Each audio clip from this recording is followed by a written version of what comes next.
Jack, what does the course look like for the 2021 edition? So this is going to be an XCO standard event, which is cross-country Olympic.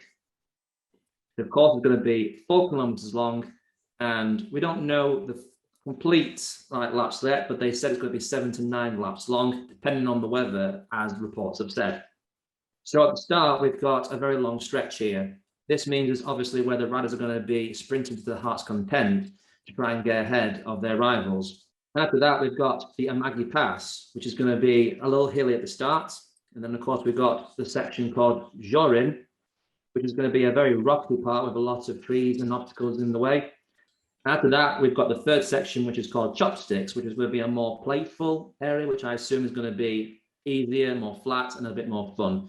After that, we've got the fourth section, which is called the Sakura Drop, which translates to cherry blossom, if you don't not know that in Japanese, where there's going to be a lot of these sakura trees in the way, which is going to be part of their obstacles as well. And in the fifth section, we've got the one I've been looking forward to seeing, actually, which is called Wasabi. And the reason why it's called that is because this is the steepest part, as reports have said, and it's a pretty good name to give to something that's going to be difficult for them. And then we've got the Odoriko Trail, which is going to be a very narrow pass. So that's going to be quite difficult because I know for a fact that riding mountain bikes, it's pretty hard to trail through narrow areas. When we've done all of that, we're going to go over to the last bridge and then a few little obstacles, very easy ones, and then back to the start. So might sound simple, but this might be the hardest and most demanding course that the Olympics has ever shown. What do you think, Scott? As we said, it probably is the hardest course, but they have, of course, done a test event, and multi-world champion, god of mountain biking, if you will, Swiss Nino Schurter, he, of course, did this, and he is the defending Olympic champion. And he said about this course that is very demanding, which surprised him. And there's one steep climb, as you said, after another, and they give you no chance to get your breath back.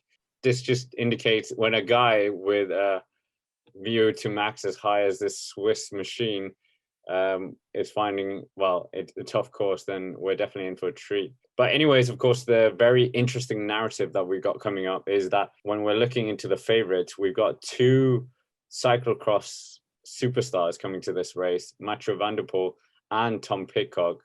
And yeah, Jack, what do you think of, well, you're from Yorkshire and Tom Pidcock's from Yorkshire. What do you think of his season so far? He is recovering from a broken collarbone, and he very nearly took Amstel Gold on the road, but he's been very busy on the mountain bike as well before he broke his collarbone. He's been trying to make a mark on the cross-country scene. He has won a single World Cup, beating Mathieu van der Poel. That's quite impressive because he's by no means an easy person to beat, obviously.